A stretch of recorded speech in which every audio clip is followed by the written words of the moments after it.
Oke, assalamualaikum warahmatullahi wabarakatuh. Selamat sore semuanya. Perkenalkan, saya Raffi Prayuda Pasya. Pada kesempatan kali ini saya akan memandu acara di Victor kali ini bersama narasumber kita, Bapak Dias. Bapak Dias ini adalah kepala inkubator bisnis di kampus Komunitas Negeri Putra Sang Fajar. Oke, biar teman-teman lebih kenal lagi, boleh Bapak ceritain nih? Oke. Halo teman-teman, assalamualaikum warahmatullahi wabarakatuh. Selamat sore. Perkenalkan, nama saya Adi Sasana Wahyu Utama, cukup biasa dipanggil Dias. Saya kebetulan adalah seorang dosen di Akademi Komunitas Negeri Putra Sang Fajar Blitar, yang saat ini ditugaskan juga menjadi kepala inkubator bisnis.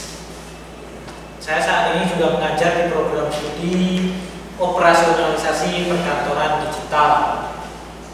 Ya, itu mungkin perkenalan awal dari saya ya. Oh, iya. Jadi kalau ada yang mau ditanya lebih lanjut silahkan sambil mengalir saja. Nah, pastinya nih teman-teman di rumah juga yang lagi nonton ini kan kurang tahu, termasuk saya sendiri nih, apa sih inkubator bisnis itu, Pak? Oke. Jadi teman-teman, dan siapa Rafli ya? Iya. Rafli.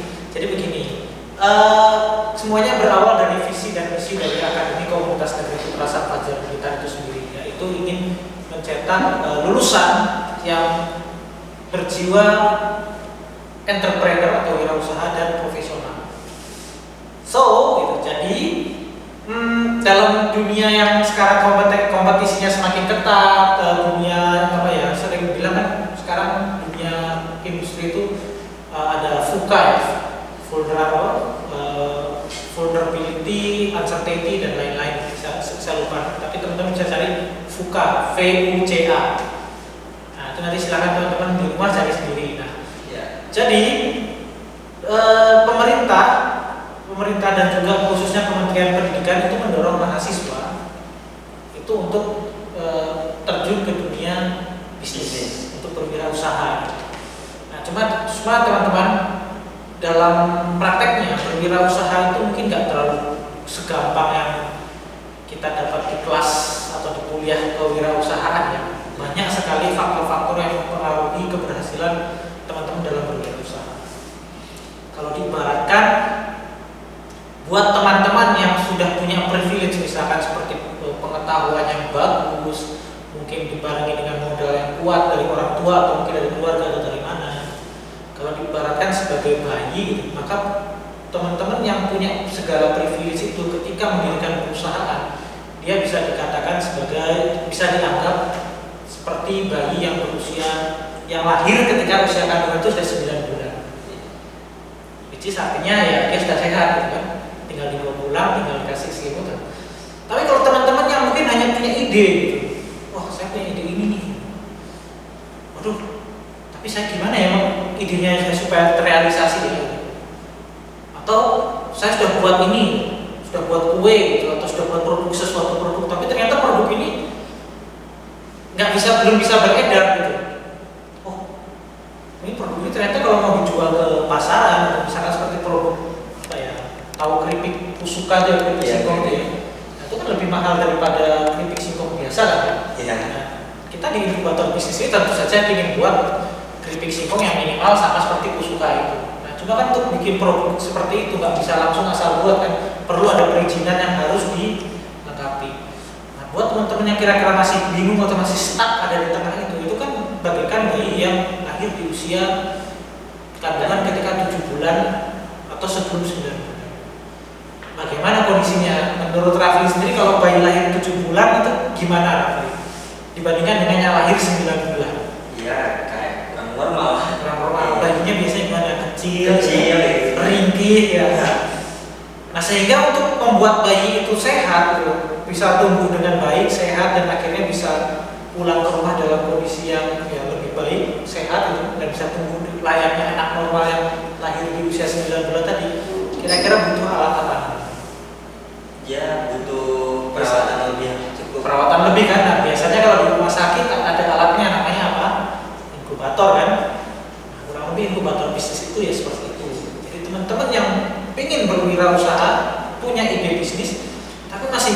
gitu.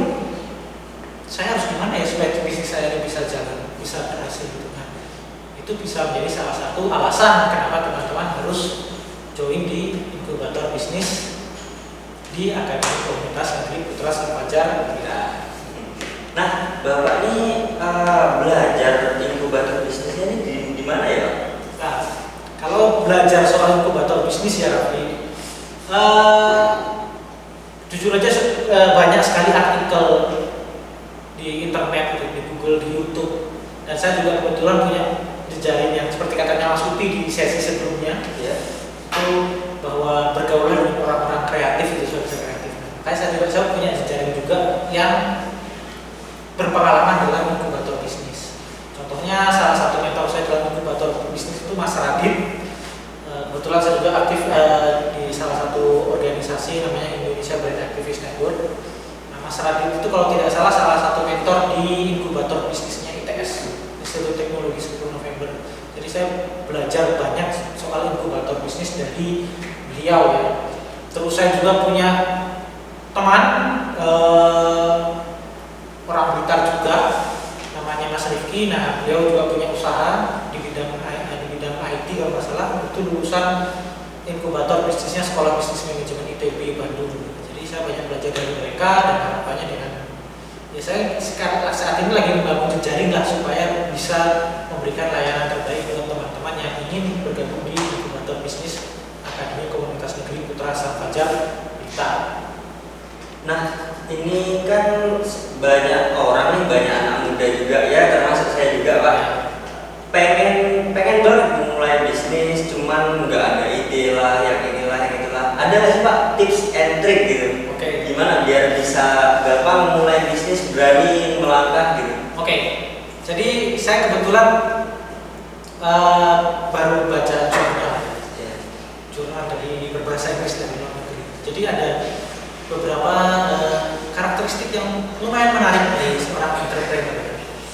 Yang pertama yang pasti itu entrepreneur itu punya kemampuan kognitif yang lebih tinggi daripada orang yang non entrepreneur yang pendidikannya sesuai, yang pendidikannya setara. Satu itu ya. Jadi kemampuan kognitif ini, kemampuan kognitif itu gimana? Kemampuan kognitif itu kemampuan untuk seperti berpikir rasional, menghubungkan suatu fenomena dengan fenomena lainnya. Oh begini, maka ada hubungannya. Dia bisa menemukan benang merahnya itu secara cepat, gitu kan? Nah itu gimana cara dapatnya? Ya mau nggak mau ya balik lagi. Pendidikan itu penting kawan. Jadi kalau zaman sekarang teman-teman hanya SMK, SMA, gitu. Ya, apalagi SMP gitu, Wah, itu ya bukan bermaksud merendahkan ya, tapi suka nggak suka ya nasional saja. Anak SMP pasti pengetahuannya lebih banyak daripada anak SD kan. Anak SMA lebih banyak tahu daripada anak SMP. Perguruan tinggi mahasiswa rata-rata akan lebih tahu daripada anak SMA dan SMP. Jadi gitu ya pentingnya berpendidikan. Jadi jangan betul penting pendidikan dan sekaligus promosi ya teman-teman ya. Nah, jadi di Kota Blitar ini buat teman-teman yang di Kota Blitar itu sudah ada perguruan tinggi vokasi negeri namanya Akademi Komunitas Negeri Putra Sang Fajar Blitar. Jadi kalau teman-teman mau kuliah ya nggak usah jauh-jauh keluar Kota Blitar, dekat di Kota Blitar saja. Nah, Pak Dias, ini kan pastinya Bapak punya bisnis nggak, Pak? Bisnis Bapak apa? Wah, kalau soal bisnis saya sejujurnya bisnis besar nggak punya ya. Kalau bisnis kecil-kecilan ya saya lagi merintis gitu. Saya lagi merintis juga. Ya dong, malu masa nyuruh orang berbisnis tapi kita sendiri nggak melakukan bisnis itu kan. Ya adalah bisnis kecil-kecilan. Cuma ya saya mungkin tidak akan bisa terlalu besar ya. Saya menekuni bisnis sebenarnya motivasinya bukan semata-mata mencari uang, tapi ya lebih tepatnya ya sebagai tanggung jawab moral. Tanggung jawab moral, ya betul. Kepala inkubator bisnis, dosen vokasi ya Akademi Komunitas Negeri Putra Sang Fajar Blitar, mengajar kewirausahaan, tapi tidak punya bisnis atau tidak menjalankan bisnis itu kan agak bagaimana gitu ya, beban mental kan? Jadi ya sedikit-sedikit saya juga terjun dalam dunia bisnis. Bisnis apa itu belum bisa saya ceritakan di sini. Nanti Bisa. Oke, jadi inkubator bisnis itu jadi salah satu cara buat kita tuh biar bisa lebih memudahkan kita untuk dalam bisnis, ya kan? bukan memudahkan ya, memudahkan dalam berbisnis. Nah, dengan teman-teman dengan bergabung dengan inkubator bisnis Putra Sambajan Blitar, itu jangan pernah punya pikiran bahwa dengan bergabung ini maka bisnis saya akan mudah, akan gampang. Salah. Karena bisnis itu nature-nya memang tidak akan mudah. Seperti teman-teman mau menghadapi ujian tengah semester atau ujian akhir semester. Menurut teman-teman ujian itu akan gampang atau akan susah? Pasti menurut teman-teman akan susah kan? Akan sulit. Bahkan kalau mau saya nggak mau ujian, saya mau langsung nilai saja. Tapi kan hidup nggak bisa seperti begitu kan? Nggak bisa. Teman-teman untuk dapat nilai harus melewati ujian. Nah, begitu juga, supaya nanti ujiannya bagus, teman-teman kira-kira dalam menghadapi ujian, mengerjakan ujian, mana yang akan lebih gampang? Teman-teman belajar dulu atau loss lah? Saya percaya pada nasib. Mana yang belajar dulu kan? Makanya pola pikirnya adalah seperti itu. Di inkubator bisnis saya melakukan bisnis tapi sambil belajar berbisnis dulu. Jadi selama berjalan gitu ya. Betul. Jadi selama kurang lebih 1 tahun sampai 2 tahun tergantung nanti di seleksi itu teman-teman bisnisnya dari stage mana. Gitu. Jadi sambil berbisnis, sambil belajar, sambil didampingi oleh mentor-mentor yang kompeten. Nah, makanya nanti setelah 2 tahun pendampingan, harapannya bisnis teman-teman itu bisa lebih maju lagi. Gitu. Setidaknya ketika dilepas atau keluar dari inkubator bisnis, yaitu seperti bayi yang usia 9 bulan ketika dilahirkan. Siap ada di dunia itu. Atau kalau saya kan lahir di Jawa Barat ya, di Sunda. Kalau kata orang Sunda jak. Apa itu jak? Jak itu ya sehat, gemuk, lincah ya, itu jak. Gitu. Jadi ya namanya berarti bisnis itu kan nggak gampang ya, pasti ada ujiannya juga ya. Berarti pasti akan ada orang-orang yang gagal dalam berbisnis. Betul. Pastinya ya. Betul. Nah, ada nggak sih Pak? Apa sih yang biar orang-orang yang gagal berbisnis itu bisa mau mencoba lagi gitu Pak?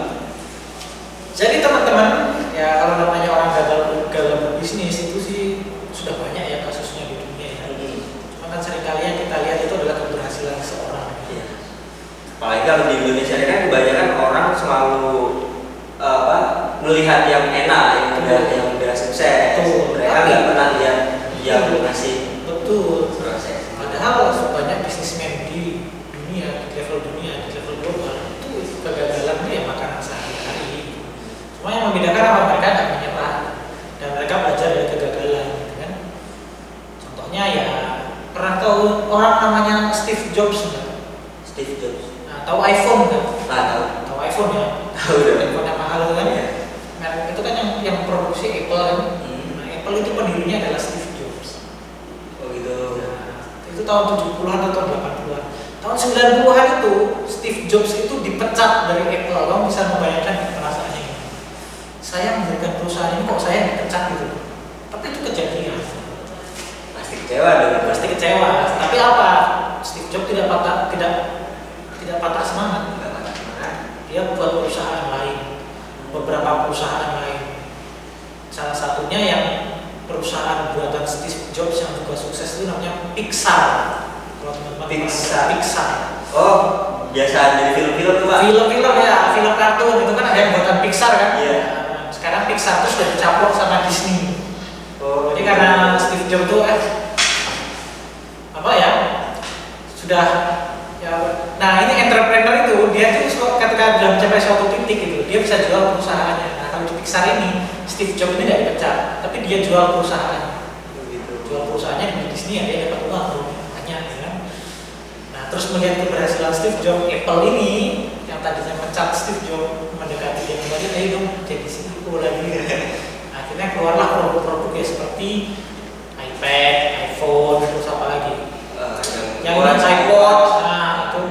Dan dia sudah sampai Steve Jobs akhirnya meninggal di tahun 2000 sekian, saya lupa dia tetap dikenang sebagai salah satu CEO atau dan founder company terbesar yang pernah ada.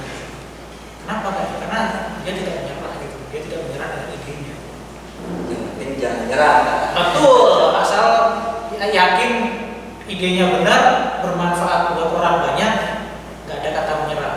Karena percayalah, suatu bisnis, kalau bisnis itu didirikan dengan niat saya ingin membuat bisnis yang bermanfaat, bisa memberikan bantuan buat orang lain, bisa mempermudah kehidupan orang lain, itu bisnis akan terus berjalan.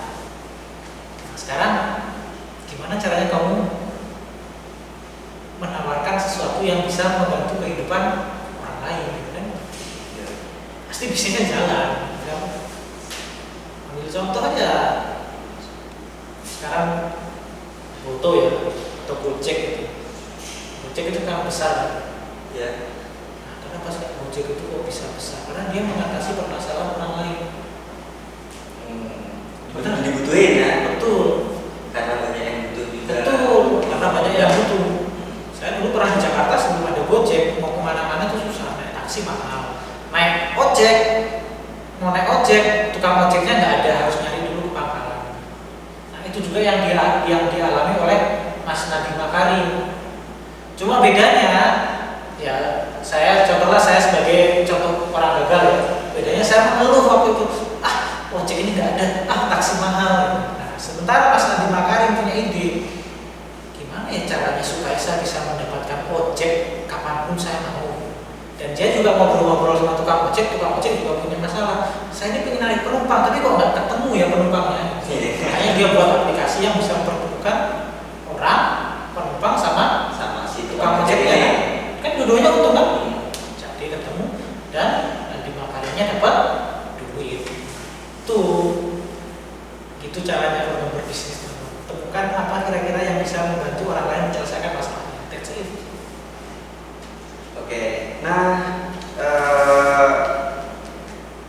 terakhir nih Pak, untuk bincang-bincang masalah bisnis nih, Ya, gimana? kasih motivasi dong buat teman-teman nih biar bisa lebih semangat lagi. Oke, motivasi ya. Ya, kasih motivasi Kayak dong. motivator aja.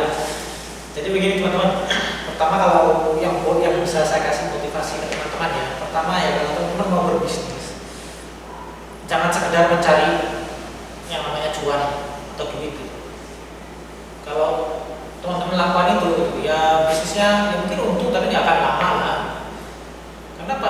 Tapi kan banyak orang kan memang kayak gitu pemikirannya Pak. Dia Iya, pengen betul. bisnis, pengen cepet kaya, Pengen cepat kaya, pengen dapat duit gitu kan. Nah, tapi kalau saya memegang prinsip berbisnis itu adalah menyelesaikan permasalahan orang lain. Kalau kamu bisa menyelesaikan permasalahan orang lain, kamu nggak perlu mempromosikan atau keluar-keluar tentang bisnis kamu. Orang akan cari kamu. Kalau orang butuh dia ibarat datang ya Pak. Betul. Gimana Satu yang yang kita itu ya. dibutuhin sama orang. Betul. Dan ya itu tadi kalau misalkan ada satu quotes lagi yang pernah saya baca dan cukup menarik. Jadi ada salah seorang CEO di Amerika sana pernah bilang, bisnis dan uang itu adalah seperti hidup dan bernafas. Jadi uang untuk bisnis itu adalah seperti nafas bagi kehidupan kita. Kalau nggak nafas, Uang itu, ya kalau nggak nafas kita mati. Mati. Kalau kita nggak dapat duit, berarti bisnis kita mati kan? iya. Tapi balik lagi, apakah kamu hidup cuma untuk bernafas? Ya, kalau hidup untuk bernafas kan berarti betapa sia-sianya hidup kamu kan? Terserah pilihan. Sekarang pilihan ada di tangan kamu kan? Iya. Kalau kamu mau bisnis, Ya. ya udah, saya bisnis demi uang aja, nggak usah mikirkan ya. Itu berarti bisnis kamu seperti hidup hanya untuk Bernafas. Jadi jangan hidup buat bernafas, bernafaslah buat hidup. ya bernafas buat hidup sambil melakukan sesuatu yang lebih bermanfaat kan? Itu prinsipnya begitu. Yang kedua adalah kalau mau berbisnis ya nggak bisa modal nekat teman. Kita harus punya ilmu, punya pengetahuan. Dan oleh karena itu ya sekali lagi Nah, sih itu. teman-teman, seandainya tingkat pendidikannya itu sudah tingkat perguruan tinggi kalau zaman sekarang, jangan puas hanya dengan level SMA atau SMA. Kenapa? Suka nggak suka lulusan SMA sama SMK itu ya kalau turun ke dunia kerja digajinya ya di bawah perguruan tinggi. Apalagi riset saya tahun lalu menemukan ya industri. Saya bertanya ke sekitar 100 orang pelaku industri atau tidak staf HRD, rekruter. Kau pilih mana sih, lulusan SMA SMK atau perguruan tinggi? Mereka lebih milih perguruan tinggi. Jadi kalau misalkan teman-teman melamar pekerjaan ada yang satu ijazahnya SMA atau SMK, satu ijazahnya perguruan tinggi, ya, otomatis HR akan pilih yang ini. Itu sudah itu. Jadi ya motivasinya yaitu pertama bisnis harus untuk menyelesaikan permasalahan orang. Yang kedua ya dengan bisnis itu bukan untuk mencari uang uang ya, tapi bagaimana lebih bermanfaat buat orang lain dan lingkungan sekitar. Yang ketiga, kalau mau berbisnis ya jangan modal nekat, modallah ilmu pengetahuan dan kompetensi. Gimana caranya? Salah satunya ya kuliah. Ya, belajar inkubator bisnis Ya. di Akademi Komunitas Negeri Putra Sang Fajar Blitar. Nah, jadi buat Pak Dias nih makasih banget udah mau hadir di acara kita kali ini, udah mau sharing-sharing dan ngasih banyak ilmu buat kita. Terima kasih. Dan buat para penonton dimanapun berada, saya Muhammad Rafli Prayoga Pasya dari Operasional Perkantoran Digital Komunitas Negeri Putra Sang Fajar